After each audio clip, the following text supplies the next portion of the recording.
సిద్దిపేట జిల్లా హుస్నాబాద్లోని మినీ స్టేడియాన్ని అధికారులు క్రీడాకారులతో కలిసి మంత్రి పొన్నం ప్రభాకర్ సందర్శించారు.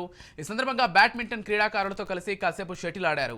అనంతరం మున్సిపల్ అధికారులు క్రీడాకారులతో కలిసి స్వచ్ఛతా సేవ ప్రతిజ్ఞ చేయించారు.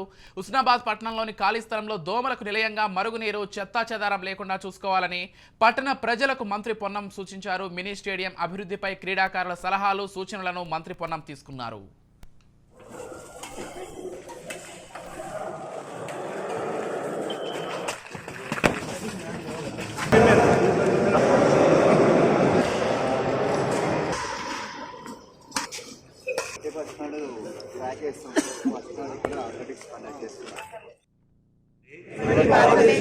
చూడాలని కలలు కన్నారో అది ఒక స్వతంత్ర రాజకీయ భారతమే కాకుండా పరిశుభ్రమైన మరియు అభివృద్ధి చెందిన దేశం కావాలని ఆయన సంకల్పించారు.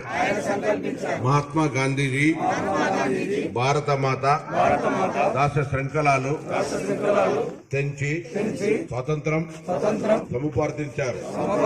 ఇప్పటి మన ప్రధాని కర్తవ్యం, ముఖ్యమంత్రి కర్తవ్యం అశుభ్రతను తొలగించి భారత మాతకు సేవ చేయటే. నేను పరిశుభ్రంగా ఉండడంతో పాటు పరిసరాల పరిశుభ్రత కోసం కొంత సమయం కేటాయిస్తానని